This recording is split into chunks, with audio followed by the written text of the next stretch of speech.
This channel is part of the History Hit network.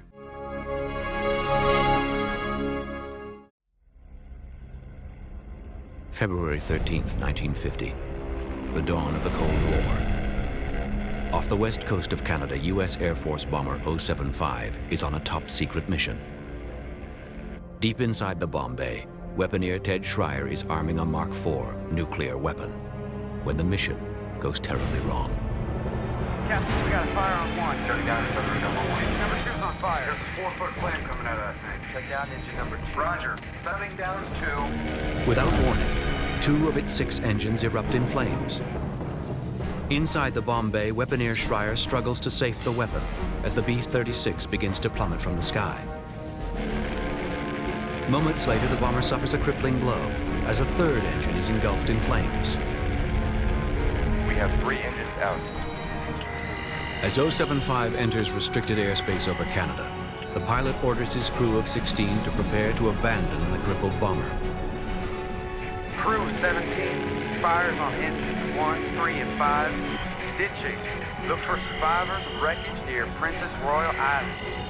Just before midnight, the nuclear bomber disappears from the radar screen.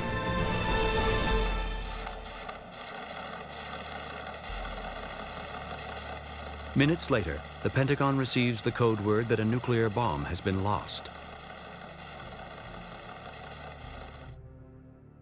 3 days later, most of the crew are rescued from Princess Royal Island on British Columbia's west coast. Among 5 crewmen never found is the man responsible for the bomb's safekeeping, weaponeer Ted Schreier.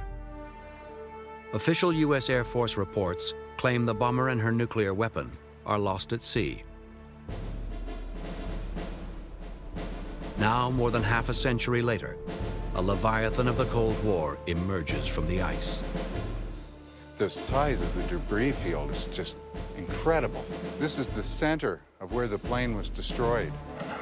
High up in the mountains of northern British Columbia, a Canadian expedition team travels to the remote crash site of one of the U.S. military's most closely guarded secrets. What do you got? Listen, airplane 92075. The flight of 075 is the world's first broken arrow incident. We are seeing the first page of atomic weapons history being written at this moment. This is a story I've spent so much time on. There's no turning back. I want to find the truth. I want to find out what happened that night when 075 went down. Was bomber 075's Mark IV bomb armed for a nuclear detonation? Some secrets were meant never to be told. I don't think the mystery of 075 is one of them.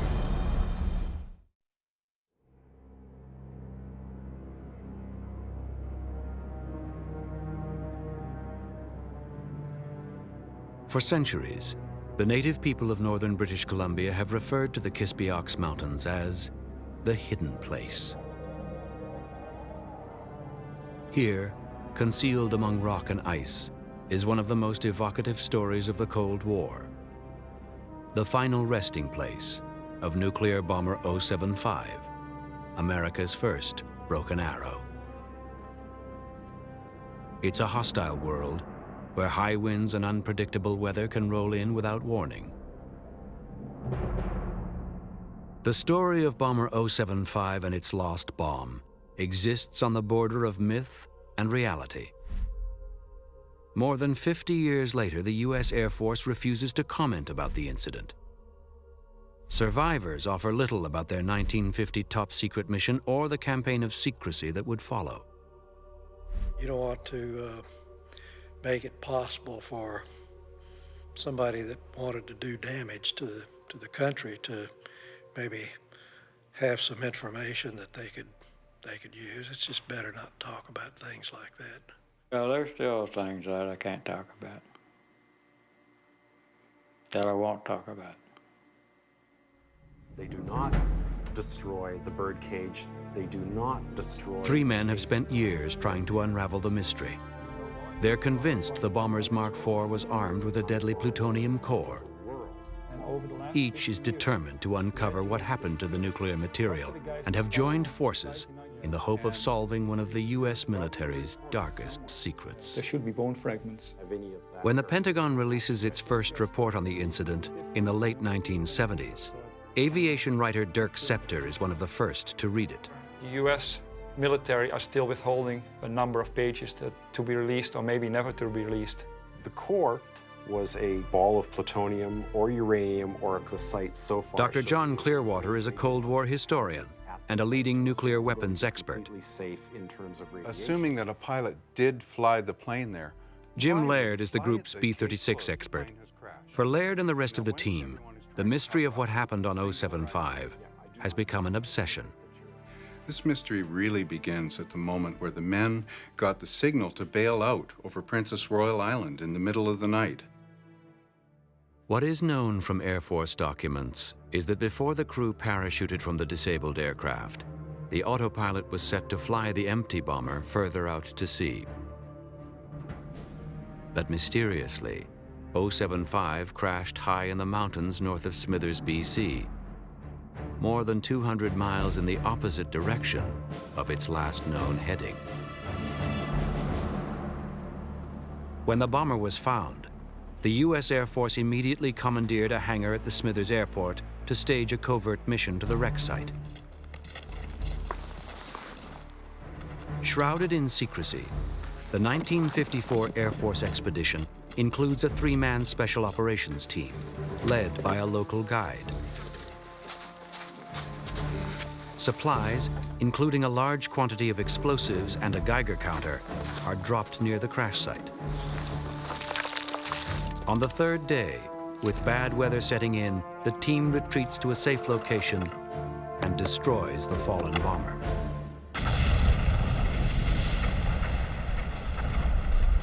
This was the first time, and as far as I know, the only time, the US Air Force went in to a crash site of one of their aircraft and destroyed it. Why? What were they trying to hide? The mystery of 075 has lasted longer than the Cold War itself, and the team has little to go on. What they do know is that a Mark IV bomb was on board the aircraft. Photographs taken of the wreckage by the Canadian military in the late 1990s also revealed detonators needed for exploding a nuclear device.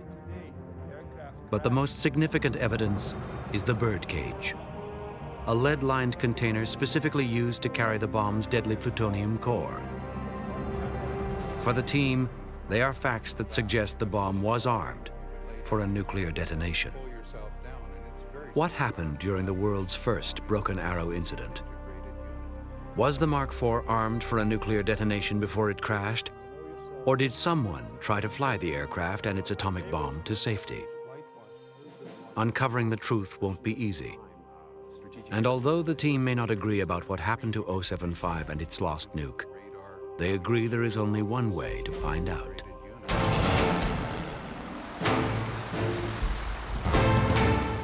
Far from civilization and accessible only by helicopter, the trip to the remote site of the first Broken Arrow isn't an easy one. There's a boulder up on the hill there.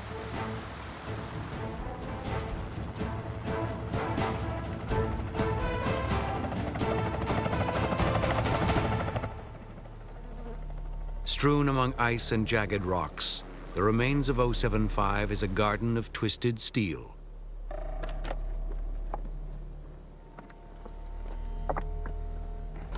Hey, Dirk, I think I found a couple of the cylinder heads here. They look like they've gone through intense heat. From their research, they believe 075 landed nearly intact before being blown up by the Air Force Special Operations Team in 1954. The size of the debris field is just incredible.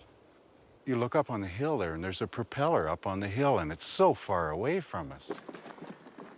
More than 100 meters from the bomber's impact site, they find their first clue.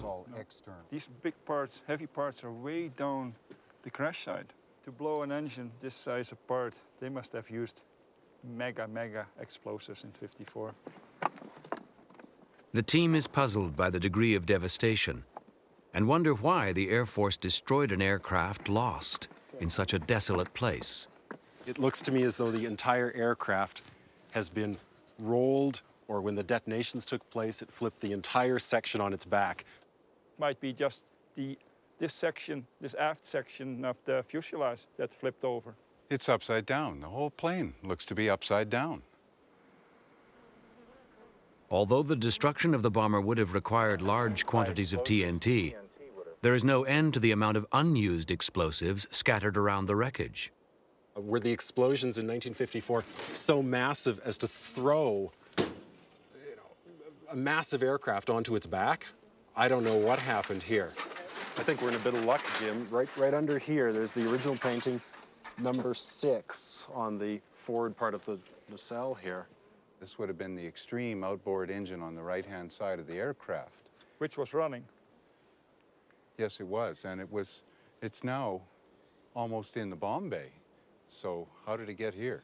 This is the co-pilot's position here in the cockpit. 075's compass is the only piece of equipment still recognizable from the flight deck. But behind the cockpit, they find a clue that only deepens the mystery. And it does look to me like there's a hole here, like a big explosion took place in this spot.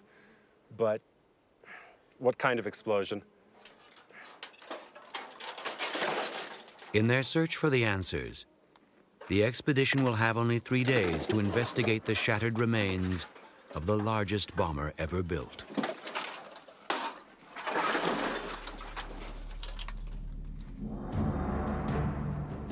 Resurrected at the end of World War II, rising Cold War tensions gave new life to the concept of an intercontinental bomber. What emerged from the drafting tables of the Consolidated Aircraft Company was a plane from the pages of a Jules Verne novel. Designated the B-36, the Titanic bomber may not have been designed to start a war, but it could unleash the destructive power to finish one. With a wingspan nearly as long as a football field, its body seemed to stretch on forever. Its enormous tail rose nearly 5 stories, and with the capacity to hold 4 rail cars of fuel, the bomber could remain airborne for more than 50 hours. With a crew of 16, the aircraft's forward and rear crew compartments were separated by a bomb bay more than 80 feet in length. In full attack configuration, the B-36 could carry 2 atomic bombs with the destructive energy of 2,000 boxcars of TNT. Getting the 200-ton bomber into the air required 6 piston-powered engines with propellers measuring 19 feet in diameter. Christened the Peacemaker, the intercontinental bomber soon became the new icon of American might.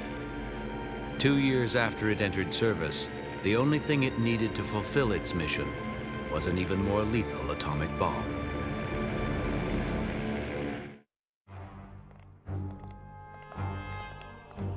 Even before the U.S. dropped the first atomic bomb on Japan in 1945, scientists were hard at work designing what they described as the holy grail of nuclear weapons, the Mark IV. Like its predecessor, the Mark IV would be a fission-type weapon, like the bomb dropped on the city of Nagasaki. As big as a mid-sized car, the Mark IV was designed to be built in large numbers. It would be the world's first assembly line-produced nuclear weapon. Weighing in at more than 10,000 pounds, most of the bomb's weight was made up of an inner and outer sphere of high explosives weighing nearly 3 tons. But the Mark IV's destructive nuclear punch would come from a plutonium core levitated within a hollow shell of uranium. Near the rear of the weapon, a cylindrical electronics package known as the X unit held the bomb's sophisticated firing system. Once dropped, a series of fuses would initiate the nuclear chain reaction. The X unit would then trigger detonators positioned on the face of each of the high explosive lenses. With twice the destructive power of previous bombs, the Mark IV could lay waste to the heart of any city in the world, radiation leaving it uninhabitable for years.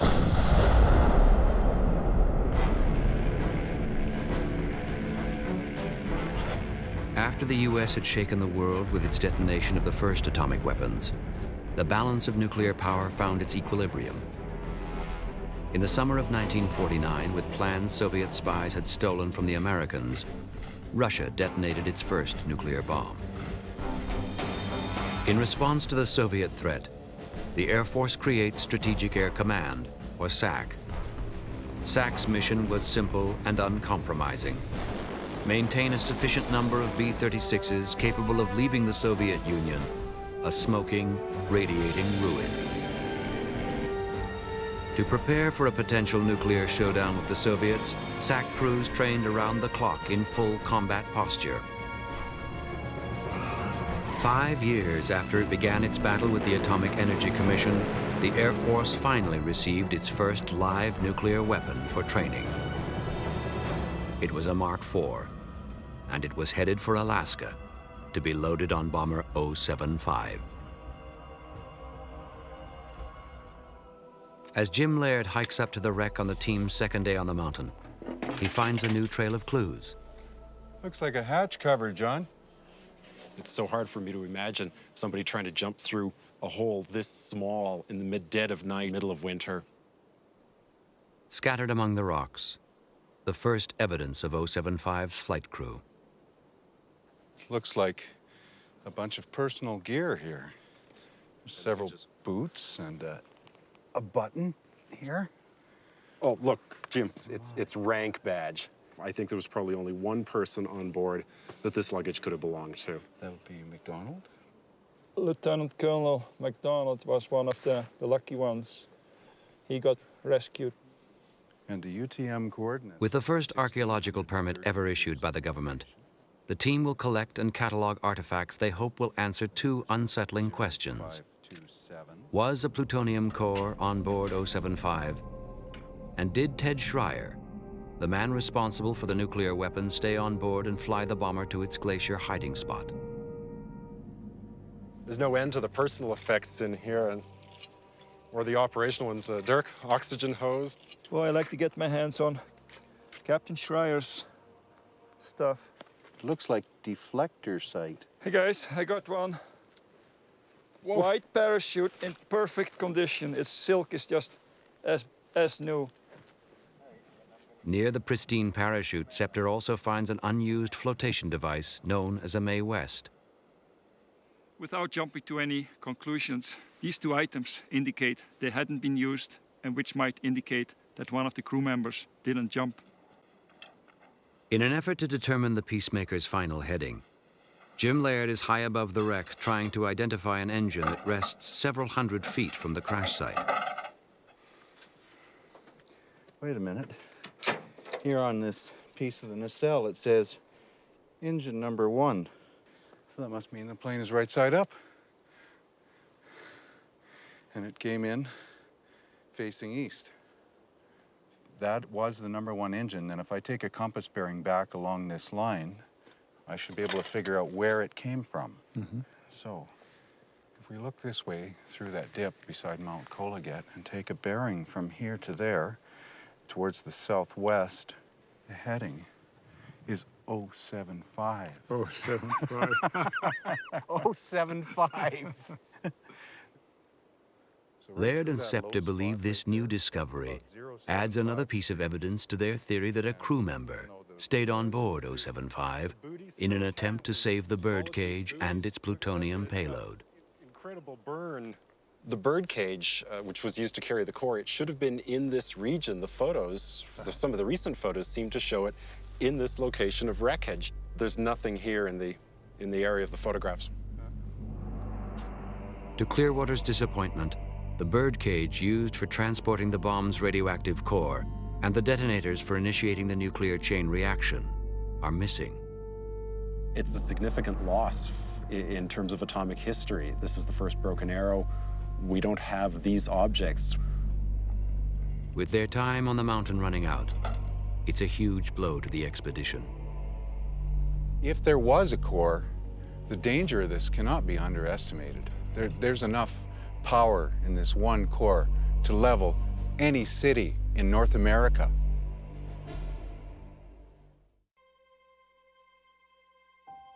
After World War II, Ted Schreier left the Army Air Force for a job in civilian aviation. By 1946, the airline industry was beginning to boom, and the bright young pilot from Wisconsin landed a job with the newly formed American Airlines. Schreier settled into domestic life with his wife Jean and looked forward to a future flying passengers around the country. But less than a year later, to the couple's frustration, Ted was recalled to active duty with Strategic Air Command. Schreier was hand-picked to attend the elite Armed Forces Special Weapons Project, where he was to be trained as a weaponeer, the crewman responsible for a B-36's nuclear payload. Fred Schreier was 6 when his uncle was put in charge of 075's atomic bomb. We were never told any details about the mission, what it entailed. We found out later he was the 3rd pilot and the weaponeer. To prevent an accidental nuclear explosion, Schreier would arm the Mark IV with its nuclear core once the bomber was safely airborne. After removing the detonator mounted on the trapdoor, he would then extract an outer and inner sphere of the high explosives. Last to be removed was the pit plug, a 7-inch long cylinder of aluminum and depleted uranium. Schreier would then carefully insert the radioactive core. Once the bomb's missing components were replaced, the Mark IV would be an armed nuclear weapon and ready for war. But the bomber designed to carry the Mark IV to the target had a deadly flaw: its new engines. A fact that Captain Harold Barry and Gunner Dick Thrasher would learn on their first B-36 flight. On my very first flight, we burned an engine off, and he had to have nerves of steel, and he brought that thing in as smooth a landing. It was the first landing ever made with just 3 engines on one side. Months later, Thrasher and Barry would be ordered to Alaska to fly a dangerous training exercise aboard another B-36, Bomber 075. The top-secret mission would test the war readiness of the B-36, her crew, and SAC's first Mark IV nuclear bomb. With strict orders not to fly over Canadian airspace, nuclear bomber 075 will shadow the British Columbia coastline as it makes its way from Alaska to the U.S. mainland. Once off the coast of Washington state, 075 will head east to Great Falls, Montana, before turning south to conduct a simulated bombing run on the city of San Francisco. At a cruising speed of less than 200 miles per hour, it will take more than 20 hours for the giant B-36 to fly the 5,000-mile route before it touches down in Fort Worth, Texas.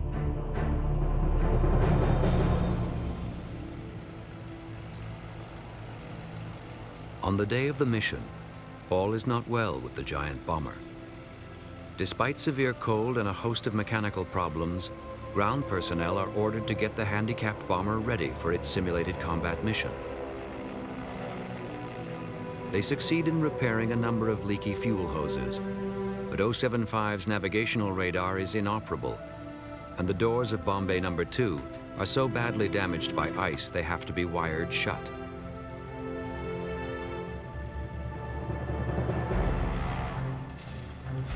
With less than an hour to take off, the order is given to load the birdcage and the Mark IV into 075's number 1 bomb bay.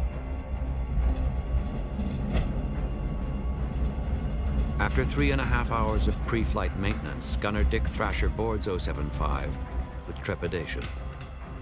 As I was going to the airplane, I met one of the gunners that brought the airplane up, and I just asked what kind of shape it was in, because we had quite a bit of maintenance problems then.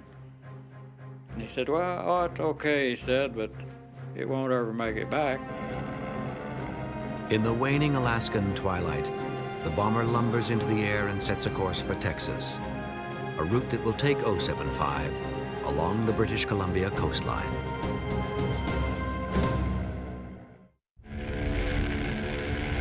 Seven hours into the mission, 075 is halfway down the British Columbia coastline. At 11:25, the flight engineer reports that the bomber is starting to lose airspeed, when suddenly all 6 propellers begin surging uncontrollably. We're really starting to lose altitude here. In the rear crew compartment, Gunner Dick Thrasher reports flames trailing engine number 1. Better shut her down. Shutting down 1. Superchargers neutral. No sooner is the fire out and the propeller feathered, when 075's situation turns from bad to worse as engine number 2 erupts in flames. 90 seconds after the second engine fire, the giant bomber is dealt a fatal blow. Engine number 5 erupts in flames. Hitting the extinguisher on engine 5. In less than 10 minutes, 075 has lost 3 of its 6 engines, and the aircraft is losing altitude at more than 500 feet per minute. Full power is applied to the remaining engines, but 075 is still heavily laden with 15 hours of fuel and its 5-ton nuclear bomb. At 8,000 feet, Captain Barry makes a difficult decision. He orders co-pilot Ray Whitfield to do the unthinkable, to get rid of the bomb. Roger. Cycling the bomb doors. Whitfield tries to open the bomb bay doors, but they jam. Testing 5,000. To save his crew from drowning in the frigid Pacific, Barry violates his orders and turns the giant bomber east toward the Canadian mainland. After sending a final desperate message to the Air Force for help, the radio operator screws down the transmitter key to give search teams a steady radio frequency to home in on. Praying they are now safely over Princess Royal Island, Barry sets the autopilot to fly 190 degrees, a heading that will take the disabled bomber south and back out to sea. Okay, let's get out of here. At 3,500 feet and approaching stall speed, Barry gives his final order, and the crew of 17 parachute into the night. Within minutes of the incident, SAC headquarters in Omaha launches the largest search and rescue mission in Air Force history. The Canadian Armed Forces initiates Operation BRICS to assist in finding the downed crewmen. Fearful the Soviets may discover what's happened, the Canadians are told nothing of the bomber's deadly nuclear payload. The reason why they're doing this is the height of the Cold War. There is a nuclear weapon lost. The Russians are probably looking for it. They're paranoid. So why would they tell the Canadians anything? Hindered by a winter storm, the first 2 days of the search prove futile. A Coast Guard flying boat equipped with high-powered loudspeakers flies over Princess Royal Island, broadcasting the American national anthem and the message, "Don't give up hope. We are still looking for you." When the crew is found 3 days later, Jean Schreier receives an initial report that her husband Ted is among 12 men rescued. Nearly a month after the incident, the search is scaled back. After parachuting from the crippled bomber, the Air Force concludes the 5 missing crewmen drowned after landing in the Pacific. There is no trace of Bomber 075. When the 12 survivors return home, they are swarmed by joyous family members and a horde of newspaper and radio reporters. Absent from the reunion is Ted Schreier, who had mistakenly been reported as rescued. Of the 5 missing crew members, 4 of them had streets named after them at the Fort Worth Air Force Base. Except the 5th, the weaponeer, the man who was in charge of the bomb, Captain Schreier. When portions of the investigation are released by the U.S. Air Force 2 decades later, they reveal clues about what they may have already known about the fate of the missing bomber. During the Board of Inquiry, they only single out one of the missing crewmen, asking, did the weaponeer and 3rd pilot Captain Schreier jump? No one seen him bail out. No one could testify that they seen him bail out. With its carburetors subjected to prolonged sub-zero air temperatures, the Air Force Board of Inquiry determines the engine fires were caused by severe carburetor icing. With half of its engines out, the crew is left with only one option. The next thing I remember was Barry, and he told us to get ready to bail out. He says, first we got to go out over water and get rid of this weapon. Unable to fully open the bomb bay, co-pilot Ray Whitfield ordered the weapon to be dropped through the partially retracted doors. I wanted to get rid of it and blow it because at the time the Russians didn't have the bomb, and I could just see a sub fishing it up off the bottom. In 1950, the U.S. Air Force releases its only statement on the incident, claiming there was no plutonium core in the Mark IV when it was jettisoned and detonated over the Pacific, less than 30 miles from the Canadian mainland. If the plutonium core was in the bomb, Schreier may have averted a nuclear explosion by removing one of the detonators or one of the bomb's high explosive lenses. Even if there's no plutonium core on this weapon, there is still enough depleted uranium in this Mark IV to create the world's first dirty bomb. Never told of the bomb's existence, Canadian search teams scoured the BC coastline, unaware of the potential for radioactive fallout. With a summer storm approaching, the team's final day on the mountain will be their last chance to uncover any new evidence. What's that, John? It's as though it's a kind of bomb rack, but it's not big enough or heavy enough for the Mark IV that we're looking for. But if you follow the wreckage that way, there should be something further up.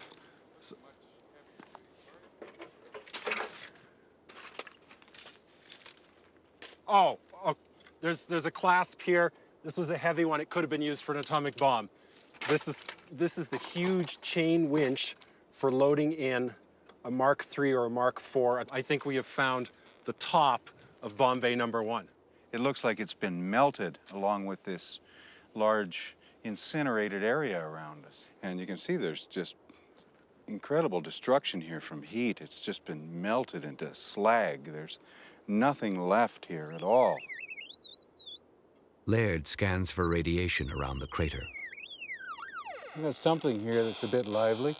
Not too hot, but definitely above background. Boy, that must have been a very intense heat. This is the center of where the plane was destroyed. Yeah, but it also looks like sections were ripped away by an explosion. The whole assembly, the shackle, the 4 sway braces, the massive size of it says to me that this has to be the item that held the Mark IV atomic bomb. As heavy rains move in and shroud 075 in the clouds, Scepter and Clearwater descend into the valley below and make an unexpected discovery. They find a camp they believe was used in 1954 by the U.S. Air Force Special Operations Team which destroyed the fallen bomber. Here's the point at which all of the cables attached for the parachute. Littered across the site are dozens of objects ranging from food tins and cargo boxes to grenade pins. Oh, lots more cans here, cans everywhere. Hey, look at this. Hunter Simpson's Cup. Haggis used to be pretty well the only restaurant at the time in Smithers. And I'm sure this is the final evidence. Hunter Simpson was on this trip, right in this camp here. Newspaper accounts of the day name local guide Hunter Simpson as the only civilian witness to the Air Force's mission to destroy 075. But Simpson, who died in 1972, remained silent about the covert operation.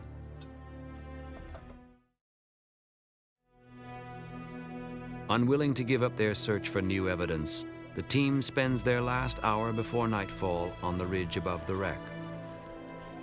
This looks like part of the radome, you know? It's Same piece. Located near the nose of the aircraft, they find the shattered housing of the bomber's radar.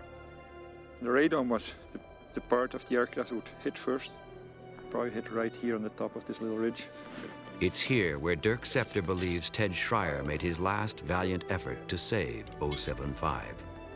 I'm not sure what happened, whether he was actually trying to land here or whether he just lost it. There's no way he could clear that. It's several thousand feet higher than this pass. So he was doomed either way. On their descent down the glacier that once entombed the nuclear bomber, Dirk Scepter finds the clue he hopes will prove that someone was at the controls of 075 when it crashed. Finally, some bones or bone fragments I'm not even sure whether there is enough DNA left in these bones to make a positive identification. Only a pathologist will be able to tell whether these are possibly Captain Schreier's bones. I can't be sure exactly what happened to the bomb, but a great effort was made to destroy Bomb Bay No. 1 where it was originally held. Everything was blown up. What wasn't incinerated was melted into tiny pools of metal. Everything is destroyed. The evidence is gone now.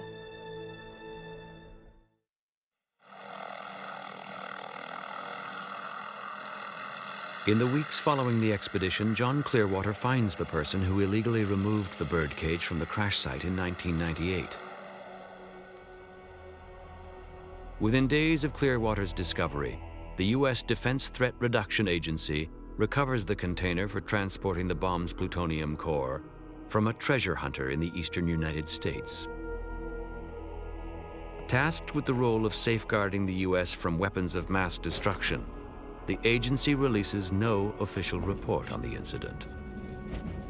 If this is just an empty container, why the continued secrecy? We may never know if there was a core inside this birdcage because the Air Force and U.S. government have refused comment and shut the door on this case. Forensic analysis of the bones recovered by Dirk Scepter turn out not to be human. But as the door begins to close on his theory that weaponeer Schreier may have died on the mountain, some intriguing new evidence arises. He uncovers military and civilian reports from Canadian and U.S. sources that document a series of radio transmissions. Transmissions he believes were sent by someone who stayed on board 075 after the rest of the crew bailed out. This aircraft changed 180 degrees direction. It gained at least 3,000 feet in elevation. It flew over mountain ranges. Somebody was at the controls of this aircraft. Armed with new evidence, eyewitness reports, and U.S. Air Force documents, the team has reconstructed what they believe happened that winter's night in February of 1950. From the ground on Princess Royal Island, the crew looks up and sees the plane turn around 180 degrees and fly back north. The last person to see the plane was Reverend Kinley in New Ianche at about 2 o'clock in the morning. From here, the plane may have tried to fly south into an abandoned airstrip on the Skeena River, possibly couldn't put in because of bad weather, eventually crashing to the north. When you add up the length of this route with a minimum flying speed of 150 miles an hour, what do you get? 3 hours, exactly the same duration as the radio transmissions. If he stayed on board, what was he trying to save? What was worth risking his life? Certainly not the aircraft. There must have been something else. Is it possible that the one crew member responsible for the mission's nuclear weapon tried to save the crippled bomber? There's only one reason for Captain Schreier to remain on board. For whatever reason, they couldn't drop the weapon. So, to prevent a radiological disaster, he takes the plane and turns it around and heads back to Alaska. Schreier makes a final course change, setting his compass to 075 degrees, a heading that will take him directly into northern BC and the towering Kispiox Mountains. By this time, he's only 50 miles from the Alaska border. For some reason, he can no longer keep the plane in the air. The only thing that's left for him to do is to look for the best place to make an emergency landing. At 6 minutes to 3, Schreier sends one last voice transmission.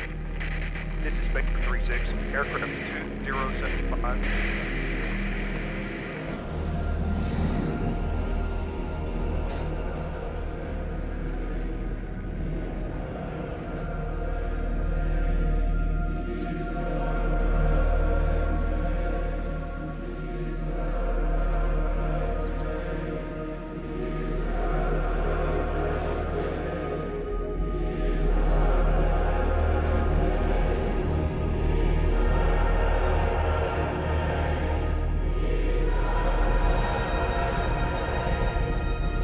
Just before 3 a.m., 075's radio goes silent.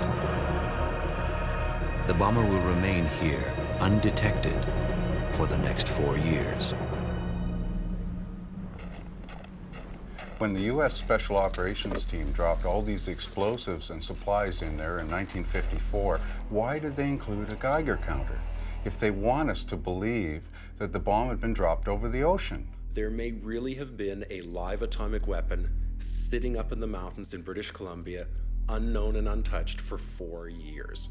They knew when the aircraft crashed, the bomb was on board.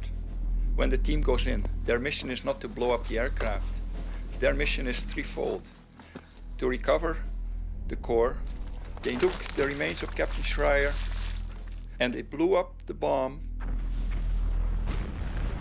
and were gone. But John Clearwater suggests there may be another, far more frightening possibility.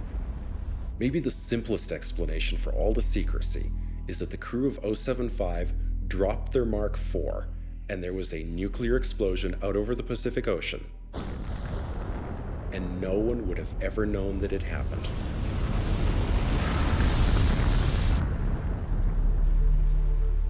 Although 5 of 075's crew are never found, 2 years after the plane disappeared, a fisherman recovers the remains of a human foot near Princess Royal Island. In 2002, the bones are exhumed from their military grave. The Schreiers, along with the families of the other missing men, are asked to provide blood samples. But after forensic analysis of the remains, the U.S. military reports they are unable to extract the DNA needed for identification. Within months of the mishap, many of 075's crew, including co-pilot Ray Whitfield, leave the Air Force.